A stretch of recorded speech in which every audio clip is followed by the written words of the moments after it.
आज हम एक नई यूनिट की शुरुआत करने जा रहे हैं और कल संडे वाले दिन मैंने आपको एक पिछले साल का रिकॉर्डेड लेक्चर, इंट्रोडक्शन लेक्चर आपके ग्रुप पे सेंड किया था। देखा क्या किसी ने वो आप में से? Yes sir. कोई बात नहीं, देखा नहीं देखा कोई बात नहीं, मैं आज दोबारा रिस्टार्ट ही कर रहा हूँ। मुझे भी एग्जैक्टली नहीं पता उसमें क्या था क्या नहीं था, लेकिन एक पिछली साल का जो एनटीएससी का जो इंट्रोडक्टरी लेक्चर था ऑप्टिक्स का, वही मैंने बस सेंड कर दिया था आपको। इलेक्ट्रोमैग्नेटिज्म की एक ठीक ठाक सी फिनिशिंग करने के बाद अब आज से हम ऑप्टिक्स शुरू कर ही रहे हैं। और आज तो मैं आपकी क्लास थोड़ा अलग टाइम पे ले रहा हूँ, बाकी कल अपना वही टाइम रहेगा जो टाइम है वो। इस समय तो मेरी 12th की क्लास होती, लेकिन आज उनका टेस्ट है, एग्जाम है, तो वो फ्री था ये टाइम, और फिर काम भी है मुझे कुछ। देखिए ऑप्टिक्स लाइटिंग आता है। हाँ, हम जो अभी स्टार्ट करने जा रहे हैं दैट इज ऑप्टिक्स। ऑप्टिक्स एक फिजिक्स की एक ब्रांच है। ऑप्टिक्स का मतलब ही सिंपली क्या होता है? ऑप्टिक्स का मतलब ही होता है स्टडी ऑफ लाइट। देखो, लाइट वो चीज है जिससे हमारा, यूं लगा लो, हमारी शुरुआत लाइट से होती है। कोई चीज हमें दिखती है वो सब लाइट की वजह से है। हम आपस में एक दूसरे को देख पा रहे हैं वो सब लाइट की वजह से है। तो ये लाइट है क्या? ये एक बड़ा, मतलब यूं लगा लो, बहुत ही इंपॉर्टेंट सा पॉइंट था, इंपॉर्टेंट सा टॉपिक था साइंस की शुरुआत में कि ये लाइट है क्या चीज। तो इसमें कई बातें सामने आई। सबसे पहले यूं पाया गया कि एक थ्योरी आई कि जो लाइट चलती है उसमें कई छोटे छोटे पार्टिकल्स चल रहे होते हैं, और इन पार्टिकल्स को नाम दिया गया कॉर्पसल्स।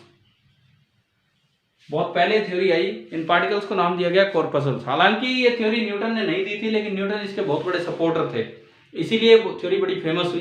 कई साल तक ये सही भी मानी गई, और न्यूटन को ही श्रेय जाता है, जबकि उन्होंने आविष्कार नहीं किया था इस थ्योरी का। डिस्करेट एक साइंटिस्ट थे, उन्होंने किया था, लेकिन न्यूटन को ही इसका श्रेय जाता है क्योंकि उन्होंने इसको आगे बढ़ाया। कॉर्पसल्स पार्टिकल चलते हैं लाइट में, ये माना गया। लेकिन ये थ्योरी बाद में फेल होगी जब लाइट की स्पीड मेजर की जाने लगी। जब लाइट की स्पीड का पता लगने लगा तो हमें मिला कि जैसे एक साइड है रेयरर मीडियम और एक साइड है डेंसर मीडियम। इनकी थ्योरी के अनुसार कॉर्पसल्स ऐसे पार्टिकल थे, they move fast in denser medium and they move slow in rarer medium. जबकि आपको शायद आपको आइडिया होगा, लाइट रेयरर मीडियम में तेज चलती है कि डेंसर मीडियम में? रेयर में। लाइट रेयर में तेज चलती है, जबकि कॉर्पसल्स ऐसे मिले जो, मतलब जो इनकी थ्योरी थी कि ये तो डेंसर मीडियम में तेज चलते हैं। तो इस तरह की रेयर और डेंसर क्या चीज है? रेयर और denser is something related to a refractive index. एक वर्ड सुना आपने कभी? पीछे आया हो छोटी क्लास में या 10th में आना होता है ये। यस। जैसे एक मास डेंसिटी होती है, मास डेंसिटी। मास डेंसिटी में तो यूं है, जैसे आपने पानी और ऑयल को रखा, ऑयल ऊपर आ जाता है, पानी नीचे चला जाता है, तो हम कह देते हैं कि पानी डेंसर मीडियम है और ऑयल रेयर, बोलते हैं ना हम इस तरह का। ठीक है, वो हल्का है, रेयर मतलब हल्का। यहां ये स्पीड रिलेटेड ही बन गया, रेयर और डेंसर स्पीड रिलेटेड बातें बन गई। मतलब जिस मीडियम में वो लाइट की स्पीड तेज, कॉर्पसल्स की स्पीड तेज मान रहे थे दूसरे के मुकाबले, वहां लाइट की स्पीड कम मिली और दूसरे में ज्यादा मिली। तो जिसमें कम मिली लाइट की स्पीड, उसको क्या बोला गया? कौन सा मीडियम है? डेंसर। देखो एग्जांपल से मैं बात करूं, ये एयर है, ये वाटर है। कॉर्पस्कुलर थ्योरी की थ्योरी ये बता रही थी कि वाटर के अंदर कॉर्पसल्स तेज चलते हैं और एयर में धीरे चलते हैं। जबकि जब स्पीड मेजरमेंट वाली बातें आई, स्पीड मेजर हो पाया, तो पता लगा कि लाइट वाटर में स्लो चलती है और एयर में फास्ट चलती है।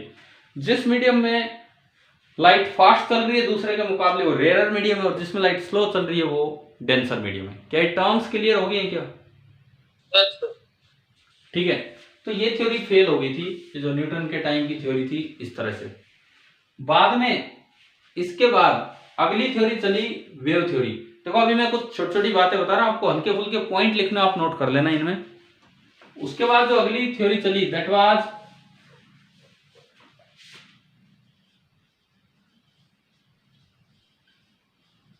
Wave theory. और इसका जो श्रेय जाता है जिसने शुरुआत की, कहते हैं कि ये साइंटिस्ट थे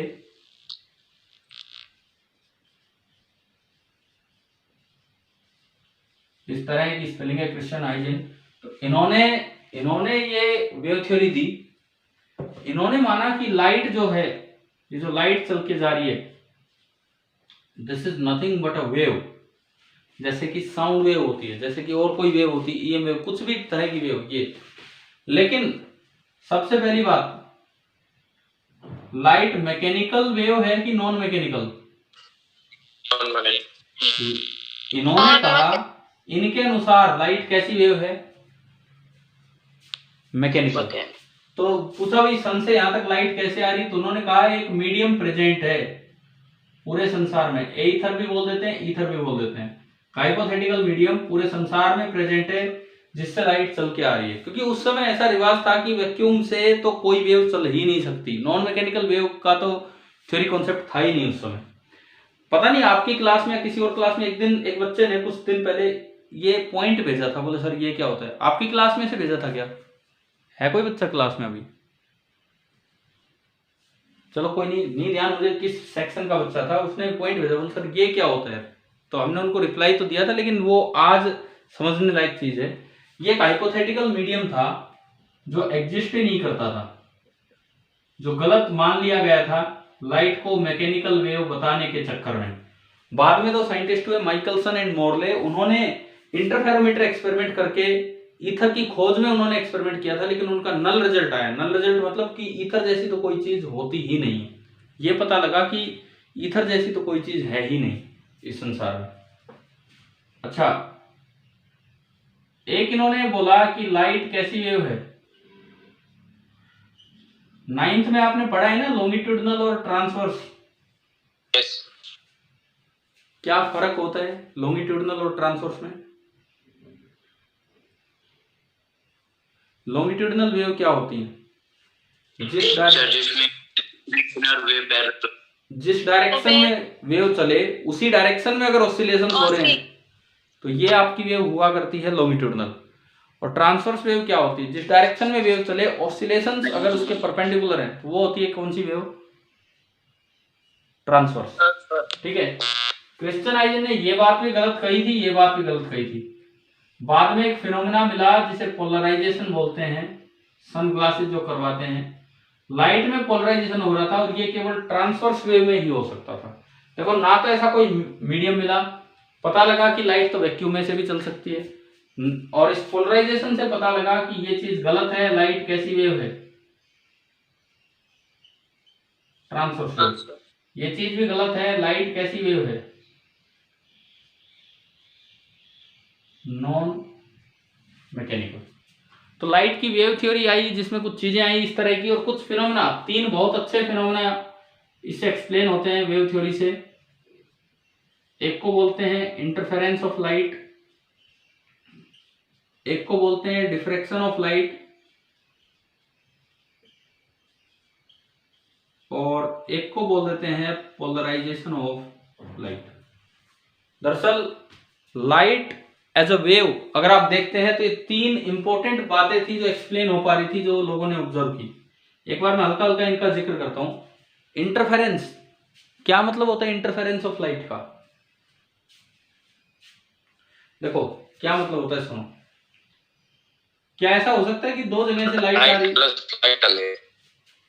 अच्छा, ये मैंने यूज किए हैं ये वर्डिंग्स जो आपने अभी बोला, लाइट प्लस लाइट अंधेरा। नहीं ऐसे तो मैं बोलता तो हूं जब भी पढ़ाता हूं, लेकिन कब, क्या पिछले उस वीडियो में था या पहले कभी आपके आगे बता चुका हूं? वीडियो में था। ठीक है। सुनो, लाइट और लाइट मिलके अगर अंधेरा बना दे, कैसा देखा आपने कि एक रूम में 2 बल्ब ऑन किए और दोनों की रोशनी इस तरह से मिल गई कि अंधेरा बन गया? ऐसा कॉमनली ऑब्जर्व नहीं होता है, लेकिन अंडर स्पेशल कंडीशंस एक जैसे दो सोर्स उन्हें कोहेरेंट सोर्स हम बोल देते हैं, उनको लेके ऐसा बनाया जा सकता है कि लाइट प्लस लाइट से किसी जगह तो रूम में बहुत ज्यादा रोशनी हो जाएगी और किसी जगह अंधेरा हो जाएगा। This thing is called interference. चलो वो ऑब्जर्व करने वाली बात बताता हूँ जो हमने ऑब्जर्व की है। आपने देखा है कि जैसे कोई बाल्टी भरी है पानी की और उसमें ऊपर साबुन की लेयर हो, सोप लेयर, तो उसमें आपको सनलाइट के कलर्स दिख जाते हैं। आपको कलर्स नजर आ जाते हैं उसमें? वो कोई डिस्पर्जन नहीं है। प्रिज्म से कलर नजर आते हैं वो डिस्पर्जन होता है, वो हम पढ़ेंगे। लेकिन वो जो सॉप फिल्म से कलर नजर आते हैं, कलर्स ऑफ सॉप फिल्म, वो एक एग्जाम्पल है इंटरफेरेंस ऑफ लाइट का। और ये यहां से हम वेव ऑप्टिक्स से एक्सप्लेन होता है। डिफ्रैक्शन, बताओ इसका कोई एग्जाम्पल अगर वीडियो भी अटेंड।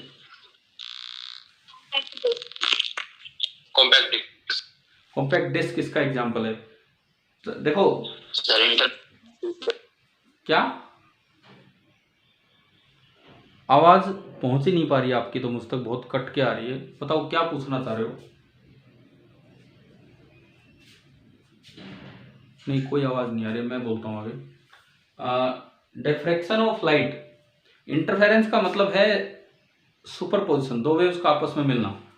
डिफ्रैक्शन का मतलब होता है बेंडिंग ऑफ लाइट। कोई ऑब्स्टेकल आई, उसके अराउंड लाइट बेंड होकर निकल गई। क्या हम छोटी क्लासेज में पढ़ के आते हैं कि नहीं कि light travels in straight line? Yes sir. लेकिन वो बस छोटी क्लास में ही है, वो छोटी क्लास में ही है। लाइट जब बड़ी होती है तो मुड़ना सीख लेती है, मतलब 12th क्लास में जाके लाइट बेंड होने लग जाती है। ठीक है, अब ये क्या है, छोटी क्लास में हम जो पढ़ रहे होते हैं लाइट एज अ रे पढ़ रहे होते हैं। रे क्या होगा वो भी अभी हम समझेंगे। लेकिन ये जो बेंडिंग है ना, लाइट की जो बेंडिंग होती है अराउंड सम ऑब्स्टेकल्स, इसको हम बोलते हैं डिफ्रैक्शन। ये सारे हर वेव के फिनोमिना हैं, ऐसा नहीं कि खाली लाइट वेव, किसी भी वेव में हो सकते हैं। जैसे मैं डिफ्रैक्शन की बात करूं, एक एग्जांपल दूं, ये कोई रूम है और इसके अंदर ये गेट है, छोटा ही गेट है, और भाई रूम के बाहर आप खड़े हो, ठीक है, आप रूम के बाहर हो और दीवार के पीछे दो लोग बात कर रहे हैं अंदर। आप बाहर हो, बीच में दीवार है, अंदर है और ये गेट खुला हुआ है। बताओ वो बात करेंगे तो क्या आपको उनकी आवाज सुनाई देगी कि नहीं? ऐसे मत सुना करो, क्या सुनते रहते हो? बोला हाँ देगी, बिल्कुल लेकिन सुनाई तो देगी, डेफिनेटली सुनाई देगी। इसका मतलब जो साउंड वेव है वो बैंड होके आ गई आपके कानों तक। Yes sir. लेकिन क्या वो दोनों दिखाई भी देंगे आपको? नहीं, मतलब लाइट वेव बैंड नहीं हो पाई, साउंड वेव बैंड होगी। तो बेंडिंग कब होती है कब नहीं होती है? जो ऑब्स्टेकल है या जो होल है बीच में, जो भी होल है इसके किनारे, ऑब्स्टेकल ये दीवार है तो इसके किनारे ये होल का काम कर रहे हैं। अगर साइज ऑफ ऑब्स्टेकल कंपेरेबल है उस वेव की वेवलेंथ के, वेवलेंथ आपने 9th में पढ़ा होता है ना साउंड वाले चैप्टर में। साइज ऑफ ऑब्स्टेकल अगर कंपेरेबल है उस वेव की वेवलेंथ के तो बेंडिंग होगी, नहीं तो बेंडिंग नहीं होगी। जैसे बताओ, हम जो आप और हम जो नजर आते हैं, हमारी जो विजिबल लाइट होती है विबग्योर, उसकी वेवलेंथ लगभग कहां से कहां होती है?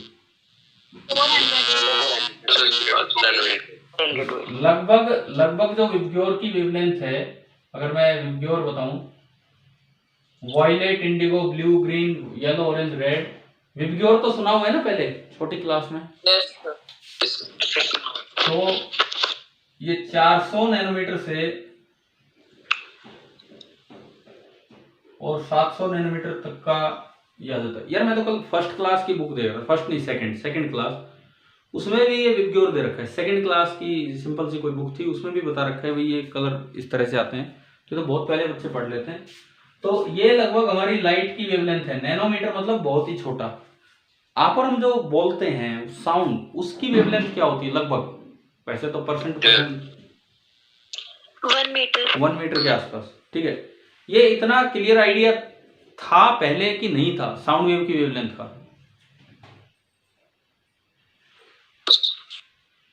मतलब मैं ये जानना चाह रहा हूँ, एक तो भाई जैसे वो वीडियो कल देखा उसी से पता लगाओ, या पहले से आइडिया था कि हमारी साउंड की वेवलेंथ क्या होती है?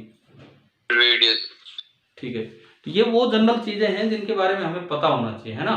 ये तो पता ही होना चाहिए हमारी जो आवाज है उसकी वेवलेंथ लगभग 1 मीटर के आसपास की होती है, 50 सेंटीमीटर टू 1 मीटर। दरवाजे का साइज नैनोमीटर में है कि मीटर में? मीटर। तो किसके कंपेरेबल है वेवलेंथ, साउंड के या लाइट के?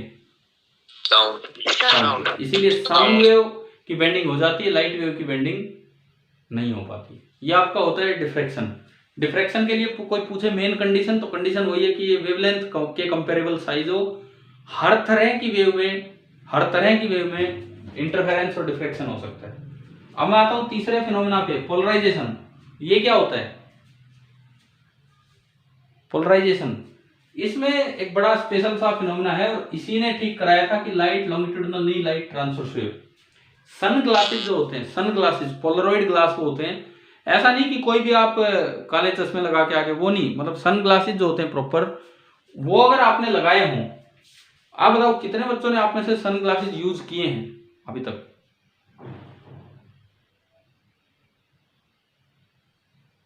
देखो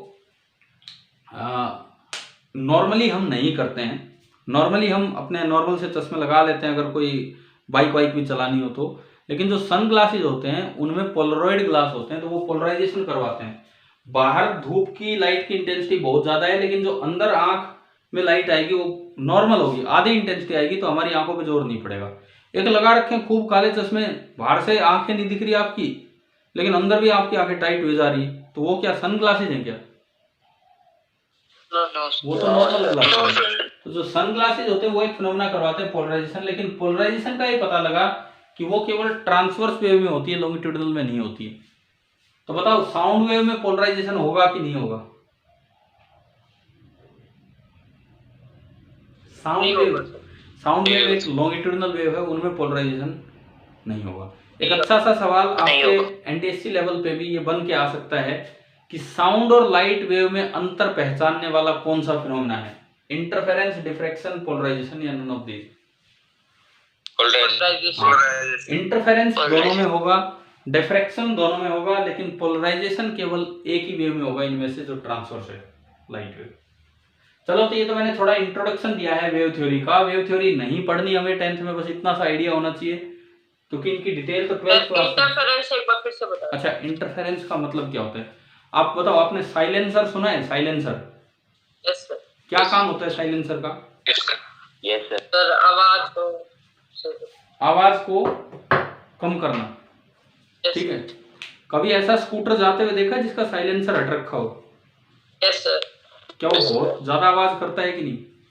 यस सर। तो स्कूटर का जो इंजन है, इंजन की जो आवाज है, उस आवाज को दो हिस्सों में तोड़ के और इस तरह मिलवाया जाता है कि एक का कंप्रेशन आता है तो दूसरे का रेयरफैक्शन। लॉन्गिट्यूडिनल वेव में बनते हैं ना कंप्रेशन और रेयरफैक्शन,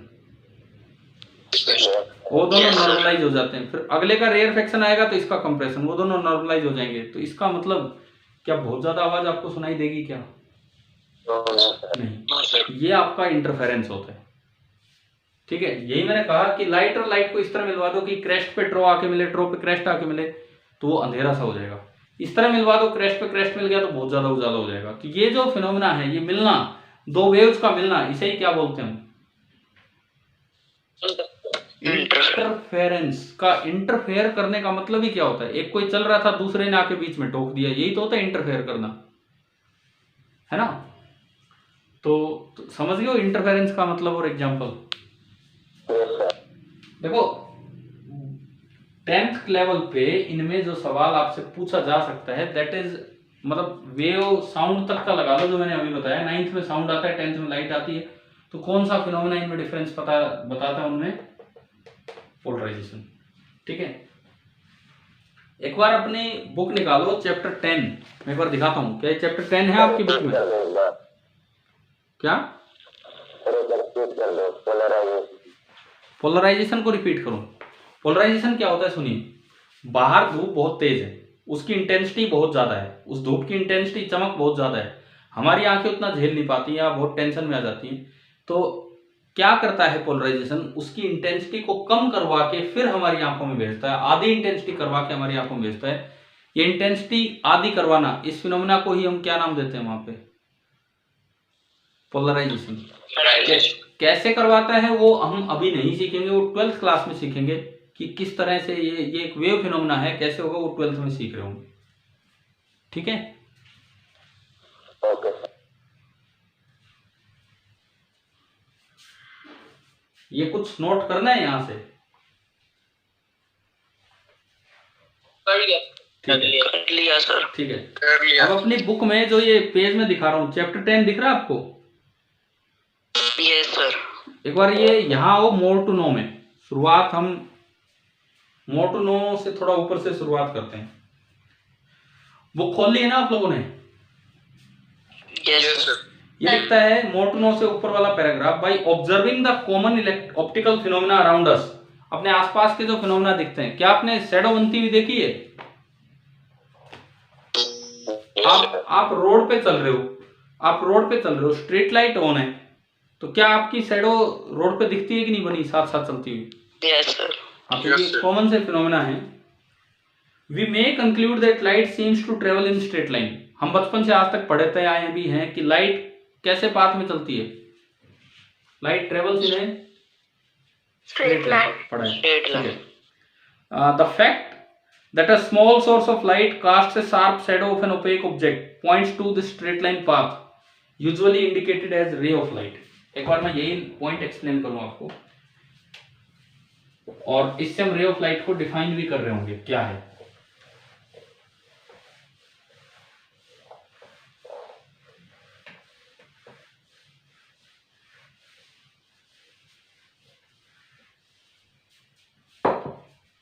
देखो, ये एक सोर्स ऑफ लाइट है, कोई बल्ब है, कोई भी इस तरह का। आपने इसके सामने एक ओपेक ऑब्जेक्ट रख दिया, सामने कोई स्क्रीन है, तो क्या यूं दिखता है कि नहीं कि भाई इससे उधर उधर लाइट है और इससे नीचे नीचे लाइट है और बीच में इसकी ये शैडो बन जाएगी? Yes sir. या ऐसा होता है कि लाइट यहां से यूं आ गई, बीच में भी लाइट ही लाइट है? नहीं होता। तो इससे हमें नजर आता है, हमारे दिमाग में एक बात आती है कि light travels in a straight line. समझ आया ना ये जो पॉइंट इसने लिखा है, और उस स्ट्रेट लाइन पाथ को बोलते हैं रे ऑफ लाइट। तो मैं यहीं पे एक चीज एक बार डिफाइन कर दूं कि रे ऑफ लाइट क्या होता है। सिंपली हम रे ऑफ लाइट बोलते किसे हैं? जैसे एग्जांपल आपने लिया, कहीं पूछ भी लिया जाए कि भाई रे ऑफ लाइट क्या है। रे ऑफ लाइट का मतलब है direction of propagation of energy of light. क्योंकि हम वेव की बात कर रहे थे, तो एक बात मैं इसमें ऐड करूंगा, विद इट्स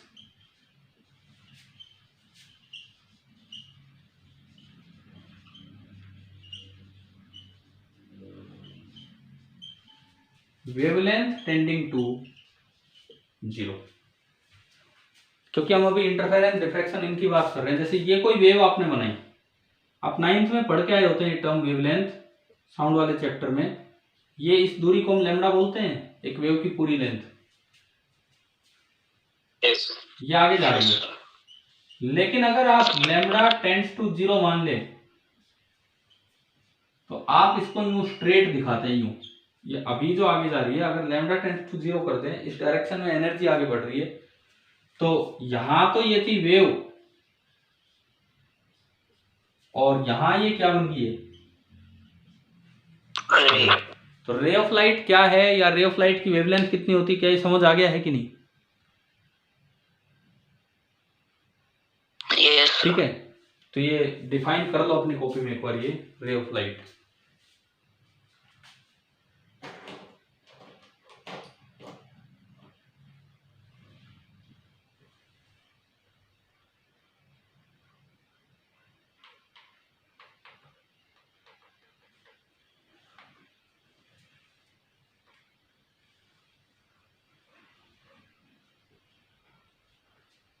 हो गया?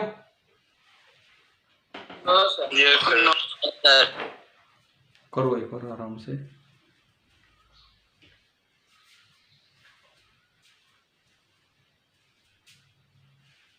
Okay sir. ठीक है, अब ये मोर टू नो वाला जो है वो पढ़ते हैं। हमने तो रे ऑफ लाइट को डिफाइन किया, जो इससे ऊपर था उसको मैंने प्रॉपरली डिफाइन किया। मोर टू नो वाली चीज पढ़ते हैं।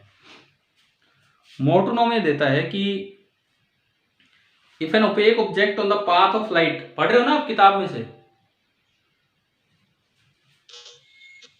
If an opaque object on the path of light become very small, अगर आप ऑब्जेक्ट बहुत छोटा कर दें तो light has a tendency to bend around it and not walk in a straight line. तो अगर आप ऑब्जेक्ट को बहुत छोटा कर दें तो लाइट की टेंडेंसी है कि उसके राउंड बेंड हो जाएगी और वो स्ट्रेट लाइन में नहीं चलेगी। An effect that is known as the diffraction of light, और ये जो बेंडिंग है इसे ही बोलते हैं diffraction. Then the straight line treatment of optics using ray fails, तो वो रे ऑप्टिक्स फेल हो जाएगी। To explain the phenomena such as diffraction, light is thought of as a wave, the details of which you be studying in higher classes, यानी कि 12th में। ठीक, आगे आप ये पढ़ लेना, कोई बात नहीं। अब मैं आगे बढ़ता हूँ। तो आपके 10th क्लास की बुक में डिफ्रैक्शन का जिक्र तो कर रखा है ना, समझ आ गया मोर टू नो में? Yes sir. तो क्या है डिफ्रैक्शन? Yes. अच्छा ये बताओ, हवाई जहाज की शैडो बनती है कि नीचे? No sir. यस सर बनती है। हैं? फिर तो अगर हवाई जहाज की शैडो बने ना, कितना बड़ा हवाई जहाज है, और फिर तो पूरे गांव को एक साथ ढक लेगा वो हवाई जहाज की, अगर शैडो ही बन बन के आएगी तो। सर अंधेरा हो जाएगा ना, अरे हमारे बनती है सर। दिन में हवाई जहाज निकलती है, नीचे ग्राउंड पे शैडो बनती है कि? ये बताओ। No sir. फिर ये जो बनती है कह रहे हैं, मतलब कहाँ हवा में बनती, कहाँ बनती है ये बताओ मुझे एक मिनट। सर जमीन के जब लैंडिंग के वक्त बनती है। लैंडिंग के वक्त एक अलग बात है, हम उस समय की बात करें जब हवाई जहाज ऊपर उड़ रही है।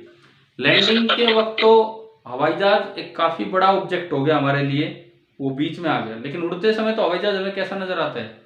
स्मॉल ऑब्जेक्ट, बहुत ही स्मॉल ऑब्जेक्ट नजर आता है।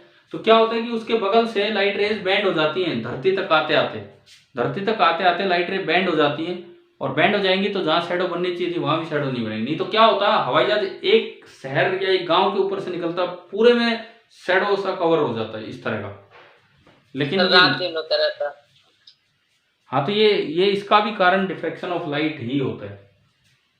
ठीक है, अब देखो लाइट फिर पार्टिकल है कि वेव है? कॉर्पसल्स गलत हो चुके थे। ये 3 फिनोमेना, पोलराइजेशन, इंटरफेरेंस, डिफ्रैक्शन, इनसे पता लगा लाइट वेव है। लेकिन कुछ ऐसे भी फिनोमेना सामने आ रहे थे जिनसे पता लग रहा था कि लाइट वेव नहीं है, लाइट क्या है? Stream of particles. और उस पार्टिकल को नया नाम दिया फोटोन। और ऐसे में 3 फिनोमेना आपको बताता हूं, केवल नाम याद रख लेना। ब्लैक बॉडी रेडिएशंस, कुछ ब्लैक बॉडी उनसे रेडिएशन। फोटो इलेक्ट्रिक इफेक्ट, ये तो आपने केमिस्ट्री में भी सुना होगा नाम, लाइट डाल के इलेक्ट्रॉन निकलवाना, फोटो इलेक्ट्रिक इफेक्ट। या फिर मेथड ऑफ चार्जिंग में भी आ जाता है कई बार। ठीक है, और तीसरा एक कॉम्पटन इफेक्ट जो हमें नहीं जानना। तीसरा है कॉम्पटन इफेक्ट, जो हमें जानने की जरूरत ही नहीं है कि भाई क्या है क्या नहीं। तो ये मतलब लाइट का जो पार्टिकल नेचर है, फोटोन नेचर। अभी जैसे 2018 में भी नोबेल प्राइज मिला था, ये लेजर फिजिक्स पे ही कुछ काम किया था उन लोगों ने, तो मतलब उसमें भी लाइट का पार्टिकल नेचर काम आ रहा था। लाइट का पार्टिकल नेचर एक बड़ा इंपॉर्टेंट है। तो एल्बर्ट आइंस्टाइन ने लाइट की फोटोन थ्योरी दी, और उसके बाद एक कंक्लूजन निकाला कि लाइट की वेव थ्योरी गलत नहीं है, बल्कि लाइट का ड्यूअल नेचर है। कुछ फिनोमेना लाइट के वेव नेचर से एक्सप्लेन हो सकते हैं, कुछ फिनोमेना लाइट के पार्टिकल नेचर से एक्सप्लेन होते हैं। लाइट एक समय पे एक टाइप का नेचर दिखा रही होती है, या तो वेव की तरह बिहेव करेगी या किसी वक्त पार्टिकल की तरह। ठीक है, समझ आया?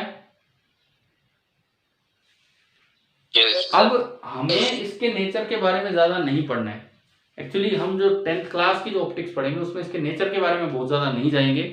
तो हमें जो पढ़नी है उस ऑप्टिक्स का नाम है रे ऑप्टिक्स या ज्योमेट्रिकल ऑप्टिक्स।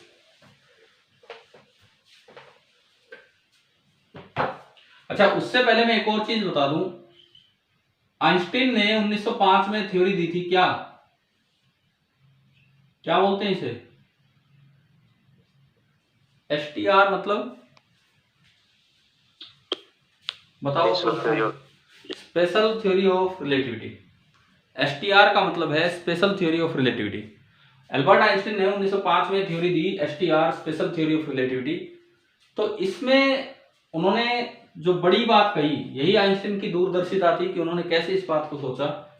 सबसे पहली बात, मैं कोई आपको एसटीआर नहीं पढ़ा रहा हूं, उसमें से जो मेरे काम की, आपके काम की चीजें वो बता रहा हूं। Velocity of light in vacuum is frame independent.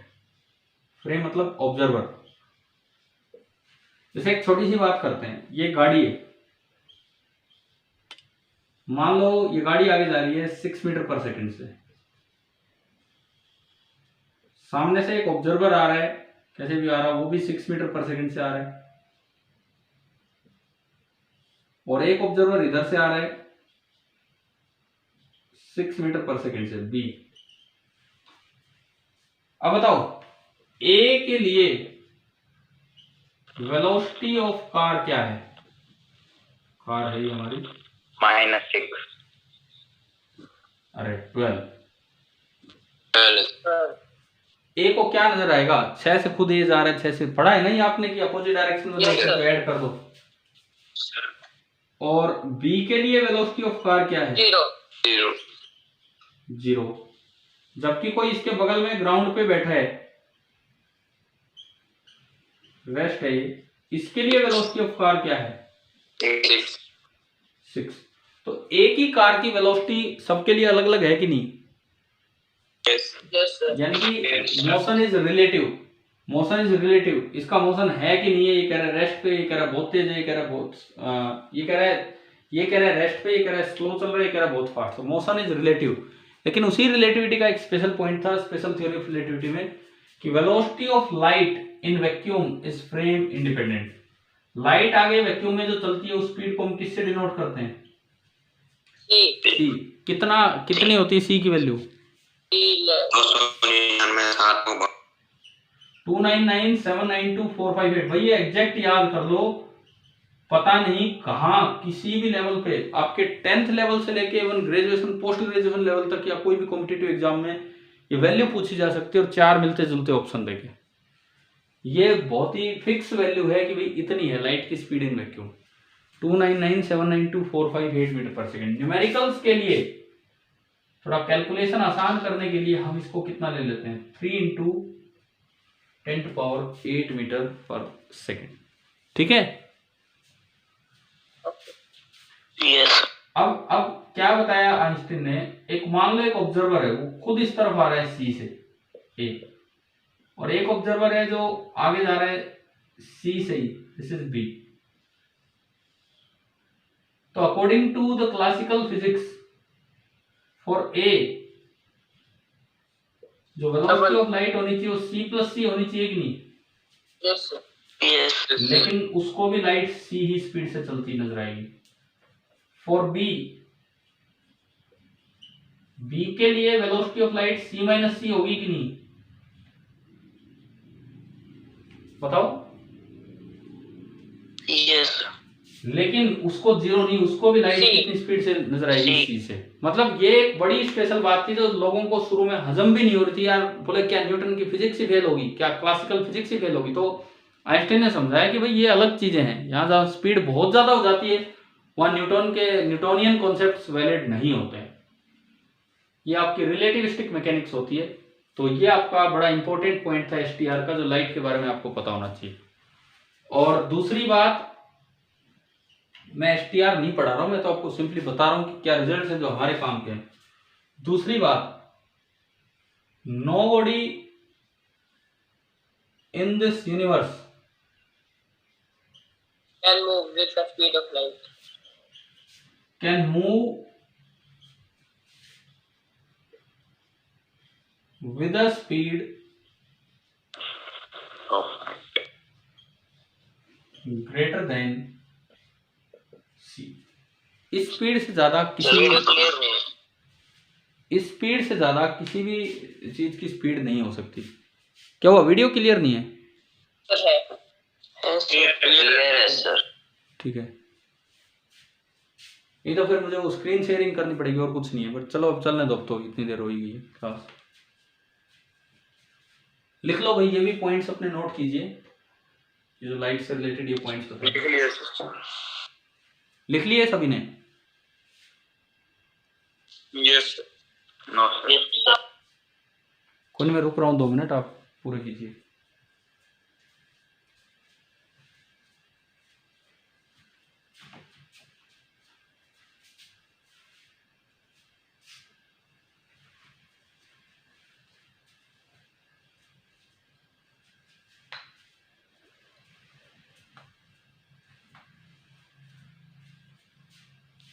Okay sir.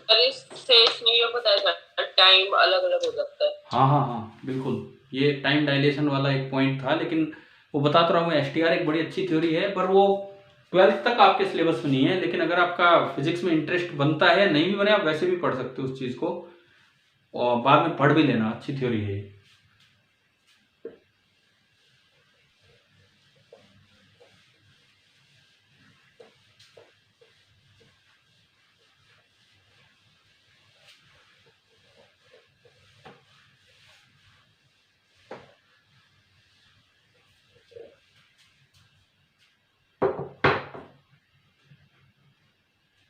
अच्छा, इसके बाद सुनो, अब हम आते हैं अपनी ऑप्टिक्स पे, जो हमें पढ़ना है वो वाला पार्ट।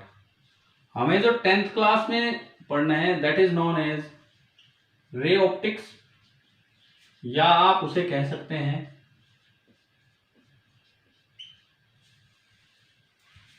Geometrical optics. रे ऑप्टिक्स या फिर ज्योमेट्रिकल ऑप्टिक्स, ये है आपकी ये वाली ऑप्टिक्स। रे ऑप्टिक्स या ज्योमेट्रिकल ऑप्टिक्स, इसमें हम रे ऑफ लाइट ही लेके चलेंगे, वेव के बारे में नहीं जानना। तो सबसे पहले तो आप ये बताओ, क्या 8th क्लास में या पहले कभी आपने पढ़ रखे हैं laws of reflection? Yes sir. Yes sir. कितने लॉ हैं रिफ्लेक्शन के? 2 लॉज। ठीक है, क्या दोनों जरूरी हैं कि या एक इंपॉर्टेंट है दूसरा वैसे ही है? कौन सा ज्यादा इंपॉर्टेंट है? सर दोनों इम्पोर्टेंट है।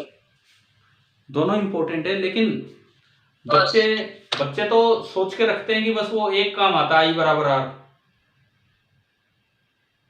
क्या ऐसा कुछ होता है आपके दिमाग में कि यार एक ही लॉ काम आता है, दूसरा तो लिखने के लिए होता है, सेम प्लेन वाला? No sir. तो देखो इधर सुनो, नहीं मैंने जब भी किसी क्लास में पूछा, आपसे पहले दूसरे सेक्शन की क्लास ली, उसमें भी पूछा, तो बच्चे बोले हाँ सर बस एक ही काम आता है, दूसरा तो ऐसे ही है। दोनों लॉज बड़े इंपॉर्टेंट है, और ये लॉ ऑफ रिफ्लेक्शन ना केवल प्लेन सरफेस पे बल्कि कर्व सरफेस पे भी लग जाते हैं, स्फेरिकल पे भी लग जाते हैं, बात एक ही है। अगर आप इस तरह से दिखा रहे हैं तो ये पॉलिश्ड साइड होती है, ये जो आप नीचे दिखाते हैं दिस इज योर पॉलिश्ड और सिल्वर्ड साइड, एंड दूसरी जो साइड होती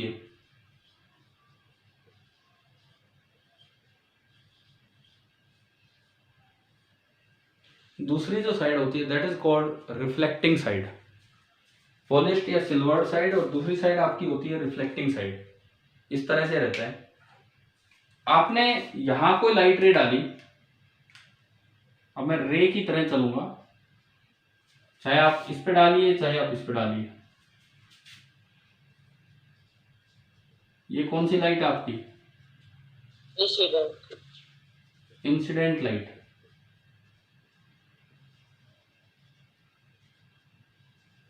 ये सिंपली आपकी इंसिडेंट लाइट। यहां आपने एक नॉर्मल डाला, नॉर्मल मतलब परपेंडिकुलर। अच्छा यहां तो डाल दिया नॉर्मल, वहां कैसे डाले नॉर्मल? उस सरफेस पे इसका 90 डिग्री नहीं, इसका 90 कैसे बना, मैं वही तो पूछ रहा हूँ। सीधा होता तो मैं स्केल लगा के डी प्रोटेक्टर और उन सब चीजों से बना दूं। कैसे बनाए? पॉइंट पे टेंजेंट डाल के। सबसे पहले जहां भी आपने लिया है सबसे पहले आप उस पर डालेंगे एक टेंजेंट, सबसे पहले आप उस पर डालेंगे एक टेंजेंट और फिर टेंजेंट पे डाल देंगे परपेंडिकुलर। तो ये आपका होगा नॉर्मल। इस तरह से ये आपका नॉर्मल बना। और अगर आपको इसका सेंटर कहीं पता था तो इस नॉर्मल को बढ़ाओगे तो ये सेंटर की तरफ ही जाएगा, इस तरह से बनेगा। नॉर्मल के साथ इंसिडेंट लाइट का जो एंगल है that is called angle of incidence. Normal के साथ इंसिडेंट लाइट का जो एंगल है that is called the angle of incidence. ये आपका एंगल ऑफ इंसिडेंस होता है, ठीक है। आई से मैं डिनोट कर रहा हूं एंगल ऑफ इंसिडेंस। अब देखो दो रूल हैं। पहला रूल कहता है कि भाई angle of incidence is equal to angle of reflection. मान लो आई 30 डिग्री तो आर भी 30 डिग्री, लेकिन 30 डिग्री पे तो कौन बन जाएगा पूरा, पता नहीं बाहर है, पता नहीं बोर्ड पे है, पता नहीं पीछे कहाँ है कहाँ नहीं, तो इनफाइनाइट रेज हो जाएंगी। समझ आ रहा है? यस 30 डिग्री पे तो इनफाइनाइट रेज बनेंगी, वो गोला सा बन जाएगा। अच्छा, अगर मैं केवल दूसरा रूल यूज करूं, ऐसे कोई फिक्स नहीं है सीक्वेंस की, पहला है दूसरा है। अगर मैं दूसरा रूल यूज करूं कि incident ray, normal and reflected ray all lie in same plane, तो अकेला वो भी सफिशिएंट नहीं है। मैं अगर प्लेन की बात करता हूं, तो जो रिफ्लेक्टेड लाइट है इस प्लेन में तो नॉर्मल के साथ 30 डिग्री पे भी बनेगी, 40 पे भी, 50 पे भी, 20 पे भी, 10 पे भी। तो दोनों को जब आप एक साथ लगाएंगे तो एक ही लाइट आपको मिलेगी और ये आपकी बनेगी रिफ्लेक्टेड लाइट या रिफ्लेक्टेड रे। ये बोर्ड के प्लेन में ही है, उसी प्लेन में है और इतने ही एंगल पे है। आर आपने बोल दिया एंगल ऑफ रिफ्रैक्शन। तो फिर दो जो लॉज हैं आपके, दोनों लॉज, ये इसमें देखिए पेज नंबर 161 पे दिए ही है ऊपर, बुक में देख रहे हो आप, बुक खुलिए। Yes Let us recall these laws. The angle of incidence is equal to the angle of reflection. तो पहला रूल हो गया I बराबर R, ठीक है। एंड दूसरा, the incident ray, the normal to the mirror at the point of incidence, incident ray, normal at the point of incidence and the reflected ray all lie in the same plane. तो अपनी notebook में दोनों laws तो लिख लोगे ना आप, yes या मैं बोर्ड पे लिखने की जरूरत नहीं है, लिख लोगे आप शायद, है ना। अच्छा, इसी डायग्राम में एक और तीसरी चीज सीखी आप। अगर मैं इस इंसिडेंट रे को आगे बढ़ा दूं तो ये रे कितना मुड़ी, उस चीज को हम बोलते हैं डेविएशन। सर आपने एंगल ऑफ रिफ्रैक्शन लिख दिया और रिफ्लेक्शन है एंगल ऑफ, अच्छा, ठीक है। अभी तो हमारा रिफ्लेक्शन ही चल रहा है, रिफ्रैक्शन नहीं आया है, एंगल ऑफ रिफ्लेक्शन ये है। अब एक नई चीज की तरफ हम चले, यहाँ डेविएशन की, कितना मुड़ी, कितना डेविएट हुई इंसिडेंट रे। तो इंसिडेंट रे तो इधर जाना चाह रही थी, इसमें भी इधर जाना चाह रही थी, लेकिन ये कुछ मुड़ गई है। आप इसको भी डेविएशन बोल सकते हो, ये डेविएशन तो आपका एंटी क्लॉकवाइज तरीके से देखने से हुआ, या आप इसको भी डेविएशन बोल सकते हो, डिपेंड करता है ऑब्जेक्टिव है तो ऑप्शंस कैसे हैं। 180 से छोटे हैं तो ये वाला डेविएशन, 180 से बड़े हैं तो ये वाला, और अगर दोनों तरह के तो आपको मल्टी करेक्ट भी मिल सकता है। ऐसे यहाँ ये भी डेविएशन है Δ1 और ये भी डेविएशन है Δ2। Δ1 भी हो सकता है ये और Δ2 भी हो सकता है। ये आपका होता है एंगल ऑफ डेविएशन। अच्छा, इसकी वैल्यू कितनी होगी, एंगल ऑफ डेविएशन की वैल्यू कितनी होगी यहाँ 180 माइनस 2i। हाँ देखिए, अगर आप Δ1 की बात करें दोनों डायग्राम्स में, तो ये पूरा 180, ये आई तो ये भी आई और आई 2i, तो 180 डिग्री में से 2i घटा दो अगर वो डिग्री में है, और अगर रेडियन में है तो पाई में से 2i घटा दो अगर वो रेडियन में है। और ये वाला तो इस डायग्राम में दिख रहा मुझे क्लॉकवाइज, इस वाले डायग्राम में ये एंगल दिख रहा है क्लॉकवाइज, या फिर 180 प्लस 2 ये क्लॉकवाइज नहीं, सॉरी, ये पहली बार में कैसा दिख रहा है आपको, एंटी क्लॉकवाइज, एंटी क्लॉकवाइज। या फिर इधर से देखोगे तो पूरा 180 plus 2y। हाँ 360 डिग्री में से डेल्टा 1 घटा दो, 2 पाई में से कहो या 360 डिग्री में से डेल्टा 1 घटा दो तो बनेगा 180 डिग्री प्लस 2y या पाई प्लस 2y। रेडियन है तो पाई और डिग्री है तो 180 और ये आपका है क्लॉकवाइज। और इन दोनों से आपको ये दिखना चाहिए कि डेल्टा 1 प्लस डेल्टा 2 पूरा मिलके जो है ना कितना बनेगा 360 डिग्री, पूरा मिलके 360 डिग्री बन रहा होगा। ठीक है, अब आप एक काम करो, ये लॉज ऑफ रिफ्लेक्शन के अंदर ही ये डायग्राम भी बना लो, प्लेन और कर्व के डेविएशन भी दिखा दो, और वो जो दो स्टेटमेंट्स हैं, टू लॉज, मैं लिखूं बोर्ड पे कि आप लिख लोगे बताओ? लिख दो सर। लिख लेंगे सर। लिख तो लोगे, कोई कह रहा है क्या लिख दो? लिख दो सर। बुक नहीं है आपके पास घर पे अभी? चलो मैं लिख देता हूं। पहला जो रूल है, angle of incidence I is equal to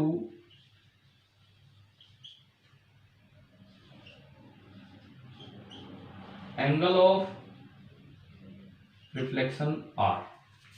ये तो है आपका फर्स्ट लॉ। फर्स्ट इसको बोल दो कि फर्स्ट उसको बोल दो, उससे कोई फर्क नहीं पड़ रहा। एक लॉ तो ये है, और दूसरा सेम प्लेन वाला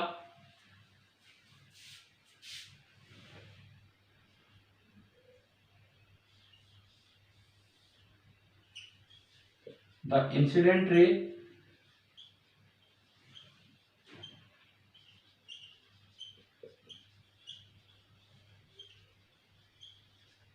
एक तो इंसिडेंट रे, ये जो रे बनाई है, एक ही नॉर्मल जो हम n से रिप्रेजेंट कर रहे हैं,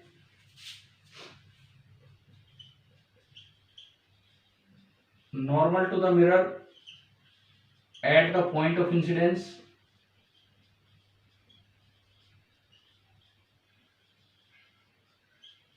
and the reflected ray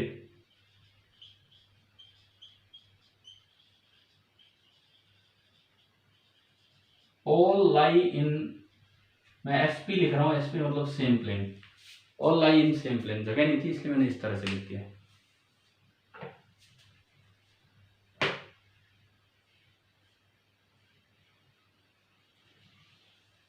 अब आप ये बोर्ड पे जो कुछ है नोट कर लीजिए।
हाँ जी बताओ, हो गए?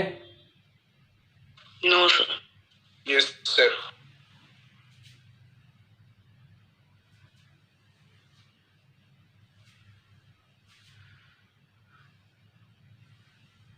चलो आज हमने कुछ ऑप्टिक्स की शुरुआत की, क्या ये समझ आया कि नहीं आया यहाँ तक, ये बताइए। Yes sir. इसमें मैंने कुछ तो जनरल बातें की वेव ऑप्टिक्स से रिलेटेड, लेकिन आपकी बुक में देखा तो मोर टू नो में डिफ्रैक्शन तक का जिक्र है, तो मतलब कोई ना कोई सवाल तो वहां भी बना के दिया जा सकता है। और फिर जो हमारा 10th का सिलेबस है रे ऑप्टिक्स, वहां से हमने शुरुआत की। तो अभी हम लॉज ऑफ रिफ्लेक्शन पे हैं। अब सबसे पहले हम पढ़ रहे होंगे रिफ्लेक्शन बाई प्लेन मिरर। सबसे पहले हम जो पढ़ेंगे वो प्लेन मिरर का रिफ्लेक्शन पढ़ रहे होंगे। अच्छा, इसमें दो स्पेशल टर्म्स होती हैं, यहाँ मैं आपको बताऊं तो नोट हो गया? मैं और रुकूं बताओ अभी, अगर नहीं हुआ तो रुक रहा हूं मैं। हो गया सर। हो गया सर। हो गया सर। ठीक है, दो वर्ड्स का मैं जिक्र कर रहा हूं केवल। पहला आप हेडिंग डालो normal incidence, normal incidence, INCIDENCE, incidence.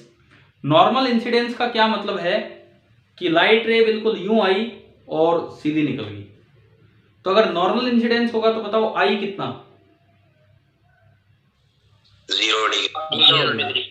ठीक है, एक डायग्राम बना लो, यूं मिरर दिखाओ, नीचे पॉलिशिंग, लाइट रे यूं आए और उसे उसी रास्ते 2 एरो लगा दो ऊपर और नीचे का, और उसके साथ लिख दो आई 0 डिग्री, आर भी 0 डिग्री, और डेल्टा डेविएशन कितना? 180 डिग्री। अब वो चीज क्लॉकवाइज दिखाओ और चीज एंटी क्लॉकवाइज, दोनों साइड से वो 180 डिग्री का हुआ है। ठीक है, दूसरा ग्रेजिंग इंसिडेंस, पहला बना लिया आपने नॉर्मल इंसिडेंस, यस दूसरा ग्रेजिंग। 2 मिनट रुक जाओ। ठीक है,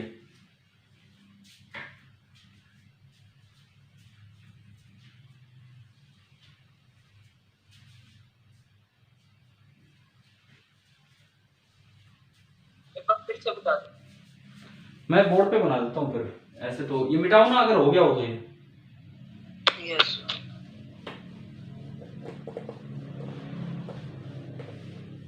क्या कहा अभी आपने? क्या कह रहे हो? अभी आपने क्या कहा? मैं बता रहा हूँ जो भी कहा था वही। नॉर्मल इंसिडेंस ये एक वर्ड है, इसका क्या मतलब है वो सुने। जैसे आपने कोई मिरर लिया और लाइट बिल्कुल यूं सीधी डाल दी तो एज इट इज रिफ्लेक्ट होके जाती है। आई कितना है इस केस में? नॉर्मल के साथ एंगल 0 डिग्री। आर भी कितना है? 0 डिग्री। और ये लाइट यूं आना चाह रही थी नीचे, चाहे इधर से देखो और चाहे इधर से देखो। डेविएशन दोनों साइड से हमें कितना नजर आ रहा है? 180 डिग्री। आप चाहो तो अपने फॉर्मूला में भी रख के देख सकते हो। I0 रखोगे, चाहे इस फॉर्मूले में I0 रखो चाहे इसमें रखो, दोनों में ये 180 डिग्री आएगा।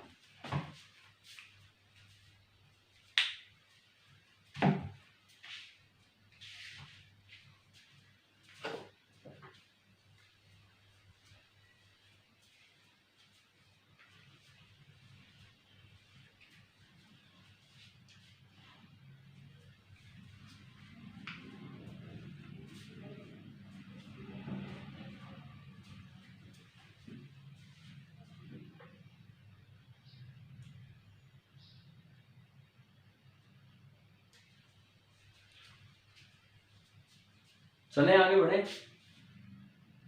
Yes sir. यस ये हो गया तो मिटाऊं मैं इसे, है ना, ये वाला पार्ट। Yes sir. और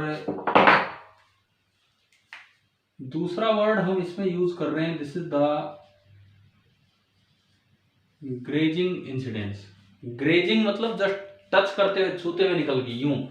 ये इंसिडेंस ऐसे है जैसे मान लो ये मिरर था और ये टेंजेंशियली इंसिडेंट होगी, ये इस तरह से। नॉर्मल ये था तो ये रे ऑलमोस्ट सीधी निकल जाएगी। अब बताओ आई कितना? 90। आर कितना? और डेविएशन कितना? 0। अब कहने को चाहिए 360 कह दो फॉर्मूला लगा के, लेकिन कोई मतलब नहीं उस बात का, क्योंकि रे तो मुड़ी ही नहीं है, सीधी चलेगी है। तो डेविएशन आपका हुआ 0 डिग्री।